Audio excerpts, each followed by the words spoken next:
Ladies and gentlemen, welcome back to the Player Zone YouTube channel and welcome to our match recap from the first semi-finals from Euro 2024. It was Spain going up against France, the perennial winners in France who continue to make finals, don't play the best football, versus the young and up-and-coming Spain with some great talent on the flank, some experienced heads like Rodri and Nacho, and a team that have been the best team of the tournament. They've played total football in many regards, and in the end of it, football came out on top, as many people said, as Spain ran out 2-1 winners in what was a relatively entertaining first half last night.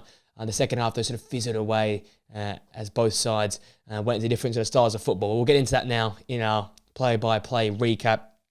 The start of the game was spectacular. I think all Euro games this tournament, we can agree, they've all started on fire. Chances early on in the game, and it was Spain who made the flying start in this first semi-final. Anyone who came into the game thinking it'd be a bit of a ball fest was put to sleep, because the first few moments was all Spain attacking, getting at the French side. The French are sitting deeper and deeper and deeper, and well and truly amongst the top in the first 10 minutes, they were almost on the edge of their own 6-yard box at times. That's how deep the Spanish side was forcing the French.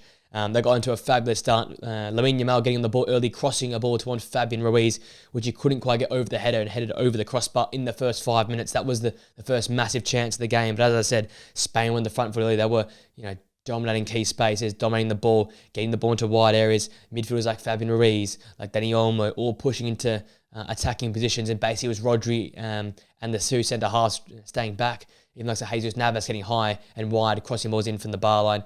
Marc Cucurella would get further and further forward as the game went on, but a really, really progressive start from the Spanish and continue their style of football despite how France want to go about it, how they were going about it in the early stage in this game here. However, after all that sort of chat about how Spain would dominate the start of the game, it was actually the French side that would take the lead in the 8th minute. A real first stint of a bit of possession, maybe a minute or so, put together a few passes, got the ball into wide areas. Ousmane Dembele finding Kylian Mbappe, who faced up Jesus Navas, too scared about the pace, stood him up, stood off him, gave Mbappe enough time to size up the cross. A fantastic lofted ball towards Colomwani at the back post. He headed home and did what Fabian Ruiz couldn't do, which is head the ball down and into the back of the net to make the game 1-0 after 8 minutes. Again, totally against the run of play in many regards. The Spanish had all the ball, were going forward, and the first real attack the French put together, they found a goal. So positive signs for them.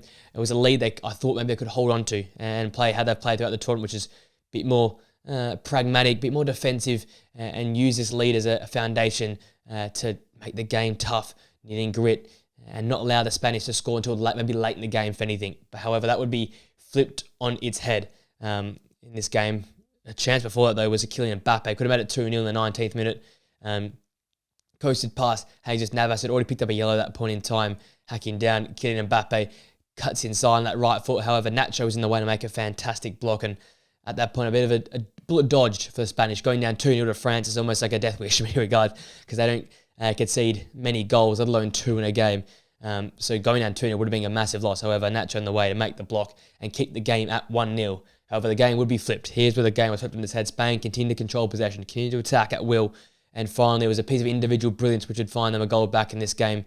The ball coming out to Lamine Yamal, the counter-attack or attack centre, just deaded out a little bit. France got back in numbers. However, he skipped one way, then back on his left foot, going past Adrien Rabiot and curling his left-footed shot in off the upright and into the back of the net. One of the great finishes. And I've talked to high heavens about Arda Güler and the young players, and obviously he scored that fantastic goal. Xavi Simons had a fantastic goal ruled out for offside, but these young stars are turning up, and Lamine Yamal makes himself the youngest scorer at a European Championship finals with an absolute worldie out of the top drawer. I think I said magical about 5 times in the live stream because I was just starstruck of what he just did. It was a fantastic piece of individual brilliance, picking the ball up, seeing no options on, going on his right foot to his left. Oh no, he wants to go on the left, but it's so hard to stop it. And then once he was there, we've seen it so many times before for Barcelona. Now for the Spanish side, when he's on that left foot and he has a bit of an angle, he curls that ball, and it's such precision to find the upright and then find the back of the net. Mike Maignan, full stretch, but couldn't go anywhere near it, and a fantastic effort for Lamine Yamal to give the Spanish an equaliser they definitely deserved into the 21st minute there, because they had been controlling the game from that point in time. Outside of those 2 chances which I mentioned, the French had barely wandered into the Spanish half. It was all Spanish football, and they would pounce on this domination and this momentum of the first goal. In the 25th minute, Dani Olmo tried to one-up Lamine Yamal with a piece of individual brilliance from himself. First touch, fantastic, get it under control as the ball bounds out towards him. And the second touch was even better, to skip the ball past Aurelien Tchouameni, and then powerfully that right foot shot driven towards the corner. Jules Koundé running towards his own net, couldn't get the ball out. He ended up deflecting into the back of the net. In the space of 4 minutes, the game went from 1-0 and French control to 2-1 for the Spanish, and they were totally dominating the game and had all the momentum going their way. Fantastic finish from Dani Olmo. Again, the first touch and second touch were out of this world. The trickery showed and the preciseness of the touch, fantastic. And then the finish to top it all off. He is on fire. 3 from 3 now in knockout stages. Seems to be firing for this side and seems to be their option up top at the moment. And right now, easily up there in competition for the player of the tournament. If he continues to score in this final now, you can't really rule him out of player of the tournament. Yes, Rodri's been consistent throughout, but Dani Olmo has carried the load throughout these knockout stages, and filling in for Pedri, what a fantastic job he's done there, especially in this game from the start, was fabulous throughout this one. That would be the end of the first half highlights, realistically. After that second goal, the game went a little bit slower. France were still keen to sit behind the ball, while Spain were just managing the game, playing with possession, playing passing, one-touch, two-touch football, but no one really winning a goal on and try and score a goal there. And at half-time, would go in to the half with Spain leading 2-1. It could have been 3, though, in the first minute of the second half. Mike Maignan had to be rapid off his line, sweeper keeper, Neuer type, at the Allianz Arena to close off Nico Williams, who was running in behind, got in behind Jules Koundé, and would have been through on goal. What a fantastic sliding effort for Mike Maignan to firstly win the ball, secondly not impede with fouling or with handling the ball at all, and then get back up, pick the ball up and play the pass. Fantastic sweeper keeper work. And at that point in time, if you see Nico Williams go through and score that goal 3-1, I think you can call it game over from there. I think the French have enough to come back from 2 goals down, especially the struggle that had from open play. This being the first game they've actually scored from open play in this tournament. However, though, the game was sort of just turn in the French's favour.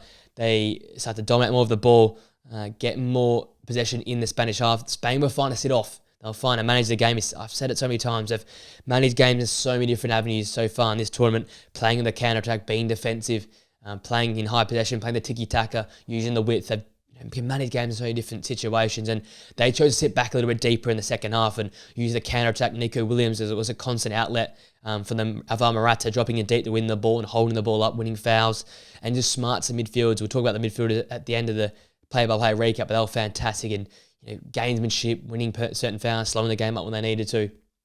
Really, really impressive from them. Despite all the French increased domination, they struggled to really produce something in the final third. Dembele and Mbappe, their delivery was really poor, especially Dembele. He literally is good game, bad game. This game was really, really poor and struggled to put anything of real meaningful, dangerous balls into the area. A lot of crosses and corners and set pieces all falling short and going over the top. And a lot of times, especially for all the French players, over-hitting balls into the area and as such giving Spain an easy out through a goal kick or a throw-in.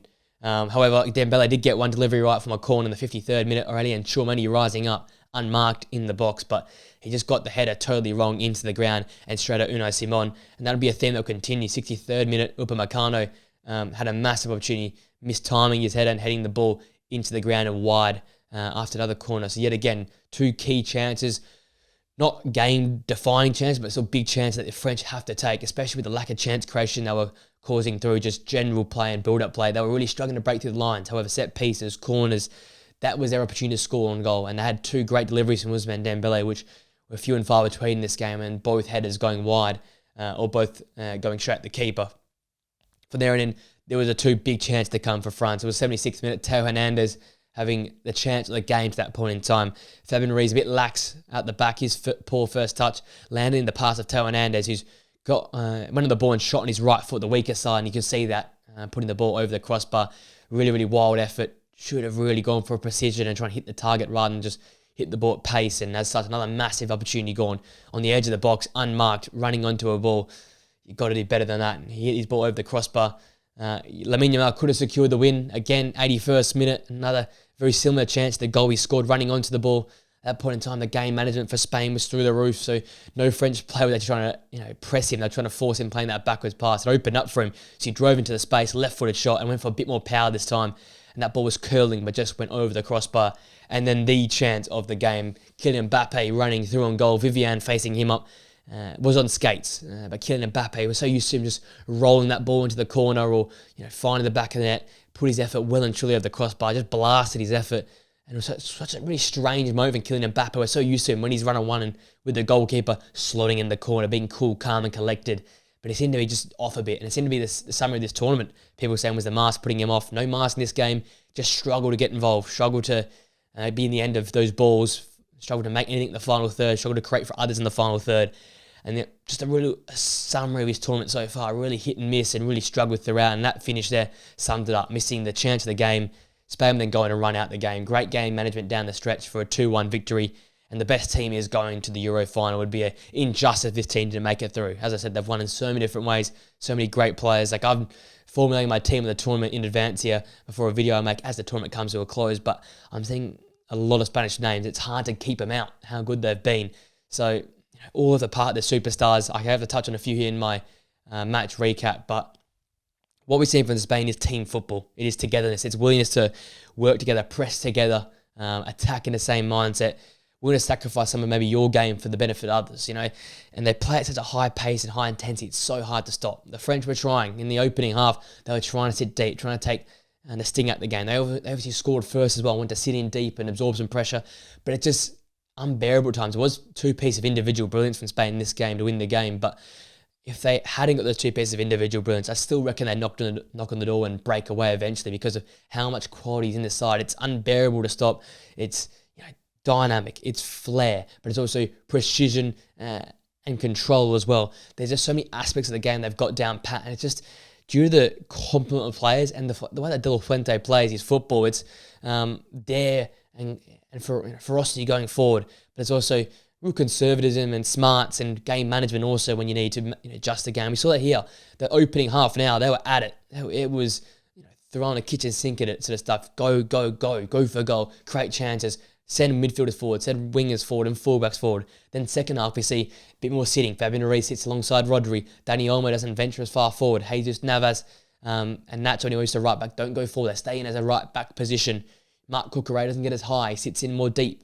It's sort of Alvaro Morata coming in behind and making the tackles in his own penalty box. That's sort of the way he changed the game. He managed the game, and he outmanaged Didier Deschamps in this game here.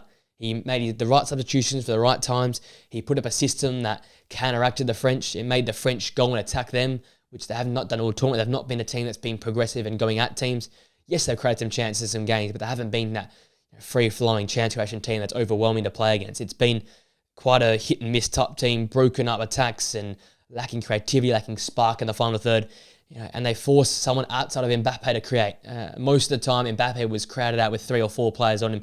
I'm speaking Nacho, I'm speaking Rodri dropping in, Fabian Ruiz dropping in, Marc Cucurella coming in tight, or has Navas coming in tight. They made it so hard for Mbappe to do anything because they crowded him out and said, someone else will beat us. And then for the French, Ousmane Dembele's deliveries consistently poor in this game, but just summarise the play has been up and down throughout the tournament and up and down throughout his whole career. It felt like he had a great game last time out, really poor this time. Not enough from the midfield. Adrien Rabiot, N'Golo Conte, as well as Tchouaméni. Not enough creativity in that midfield area. I said it in the preview. I've said it throughout the tournament. It's a very solid defensive team, the French. The 4 at the back, but they're made to look good because they've got 3 holders in front of them, basically. N'Golo Conte's a holder. Aurélien Tchouaméni can play as a holder. He plays as a defender this season for Real Madrid. And Adrien Rabiot is by no means a creator. He's got some goal-scoring ability in his game. He's not a creator. He can't make things happen in the final third. So as such, you've got sort of 7 defenders plus a goalkeeper, and the rest are going to create. And when Ousmane Dembele is in delivering, and Kylian Mbappe just offered a bit, maybe a bit of fatigue, maybe teams are just forcing, like they did this game to Spain, forcing other people to win the game, it's going to happen. So really tough tournament for France. Still, by the way, respect for them making another semi-final. It's been fantastic out of Didier Deschamps, all the success they've had, but just wasn't exciting, just wasn't good enough in many regards. And with the players they've got, there's so much more ability to play more exciting football. There's so much more talent there than what they showed. So yes, they made the most of the defensive talent. Yes, they made the most of the system and defensive solidity, and that's sort of what international football has been based around. But in this tournament here, we've seen the likes of Romania, likes also of Spain and Germany, the teams that attack, Switzerland, the teams that counter-press, attack, Austria as well, the teams that go on the front foot, they've been the teams more successful. The Dutch as well, a team that attack first, play the Dutch way, as Ronald Koeman has said. These more attacking-oriented teams have been more successful this tournament. Just a sign of the time, sign of where football's going. And as such, I think Didier Deschamps' side was a little bit behind the 8 ball. However, still fantastic. They made it to the semi-final, and we're just beaten by the best team in the tournament in many regards. Coming to our three key players, some with Rodri. Again, nothing special, but did the job once again. 6.7 match rating, 67 touches, 95% pass accuracy, 3 clearances on the tackle. Didn't have much to do in terms of on-the-ball work. Won the ball back a lot in the first half when Spain were pressing to push forward, but in the second half sat in deep, controlled the game, important touch in terms of holding the ball up, playing the right pass, making the right decision. And De La Fuente, of course, in the computer, it makes sense. He does not make many mistakes. He is just bang on every time. Every decision is bang on. Every pass is bang on. And there's not many like Rodri. I keep saying it. It is undescribable. You can't fathom his impact on winning. He just impacts winning in so many different ways that you can't really put into words. It's just that ability on the ball and that composure and the decision making and the ability to win the ball back and break the play up. No one else can do that. He's the best midfielder in the world for that reason and that reason alone. And yes, it wasn't ridiculous in terms of stats, but his impact in the game was fabulous in this one. Second player, Dani Olmo. Fantastic goal, 7.5 match rating, 85% pass accuracy, 4 to 5 accurate long balls, 2 out of 3 successful dribbles, and 4 to 6 ground duels won. Did a bit of everything. As I said, since he's come into this side, he's made a huge difference. Pedri's been awesome at this tournament, but Dani Olmo's been fantastic, world class, next level. Equal golden boot now, has ability around the box just to find the back of the net. That first touch to bring it under control, second touch to skip past already and Tchouaméni, and then the third touch to finish in the back of the net. It was just elite level skill, elite confidence, and as someone who's a natural finisher, we see it in the Bundesliga with RB Leipzig. He's a real danger as that sort of false 9, number 10, creates for others and makes for himself, which makes him a really hard player to handle, and has definitely got off the leash in a few of these games recently. And then obviously the player of the match is Lamine Yamal. Obviously 7.5 match rating, the goal, the screamer, which had a 0.08 XG for that one. 2 key passes, a big chance created, 5 to 9 ground duels won, 3 tackles as well. Fantastic. Again, doesn't get many touches, holds his width though, creates those magic moments like I said last night, and it's unstoppable. You know he's going to go on that left foot. We've seen it for Barcelona, we've seen it in the Champions League, we've seen it in La Liga, but you can't stop it. And he had 2 chances tonight, one being that screamer, cutting inside on Adrien Rabiot. The second one nearly being a screamer to secure the victory to make it 3-1 late in the game. He's just got that knack, that nuance. And yes, he might be 16, but I keep saying he feels like a 28, 29-year-old winger that's seen it all. He makes the right reads. He knows when to drive into space. He knows when to take the shot on. He knows when to defer to like Dani Olmo, Alvaro Morata, Nico Williams. And it's just accelerated development, it feels like. He just makes the right play every single time he's on the ball. And he was unstoppable last night. He was the difference in the two sides. That piece of brilliance, not many players can do that. And he's one of the few that can. And that's what draws Spain level. Because in many regards, the French team is so hard to play against. They're so defensively solid. And you saw in the second half, I think Spain got 1 touch in the French penalty area. They did not venture much past halfway. Lack of real chances because how solid they are defensively. So it took something like that, some piece of brilliance out of nowhere for Lamine Yamal to get the game on level terms, get some parity for the Spanish side, and then go and win it. And that was all down to his brilliant effort, the decision to shoot, the audacity to go and shoot, and then to finish it off as well. My God, for me, goal of the tournament, especially the context you get given and the moment as well, just fabulous from him. And absolutely deserving of the player of the game. I think he wraps it up against everyone, whether it be social media, myself, TV, the lot. Everyone has given Lamine Yamal player of the game because that's just different level from the 16-year-old. It is different gravy. When he's on the ball, there's not many quite like Lamine Yamal. That means they make it to the final now of Euro 2024 and deserve it. They're the best team in the tournament. They've been throughout the whole tournament. They've gone 6 games unbeaten now. There is some record there for that as well, being a team, the first in the European Championship to go 6 games unbeaten and get 6 wins from those games as well. Fantastic resilience at the back when defending in the second half and managing the game like Rodri and Fabian Ruiz in midfield, Dani Olmo, just good gamesmanship, getting fouled like the Nacho as well, getting himself fouled, taking time off the clock, and the 1-touch, 2-touch passing towards the 70th minute onwards to manage the game, to keep the ball away from Germany was fabulous. As I said last year, it looked like Germany were the ones chasing the game because they were chasing ball throughout most of the second half because Spain would win the ball back and then play 1-touch, 2-touch passing, keep the ball away from the Germans. And get the way away from the French, and it made it so hard for the French to make any sort of progress whenever they would go forward. You've got Rodri, you've got Fabian Ruiz breaking the game up, and France didn't have enough creation. Like Antoine Griezmann and Kylian Mbappe, Barcola when he came on, Olivier Giroud, stars opportunities. Ousmane Dembélé probably had the most chances, but his delivery was poor, his chance creation poor. So the French have a lot to look at themselves for. The Spanish, fantastic. They either wait for the Dutch or the English. For football fans, you hope it's the Dutch, but if the English make it through, it'll be a very, very interesting game. 2 teams with elite level individual talent, individual quality that can win a game on their own. However, will it be the team, the Spanish side that will get through because of all their hard work, how they gel so well together, the young talent Nico Williams and Lamine Yamal, the impact they can have on games from the wide areas, even the substitutes, Mika Moreno, Mikel Oyarzabal, when they come off the bench, they really cause problems for teams. You know, Alvaro Morata, the skipper, coming in deep and defending for his side. There's so many great signs of a unit here, a real team unity. They get the job done and don't muck about, and they've been fabulous at tournament, and no one's really gone near them, maybe outside of Germany in that second half of the quarterfinal game there. But they've easily beaten France, well managed from start to finish. Fantastic piece of individual brilliance from Dani Olmo and Lamine Yamal to score the goals, and they'll be waiting for their opponent to come in Euro 2024 final. With that being said, ladies and gents, I hope you enjoyed the video. Hope you enjoyed the game last night. It was fantastic, especially the first half.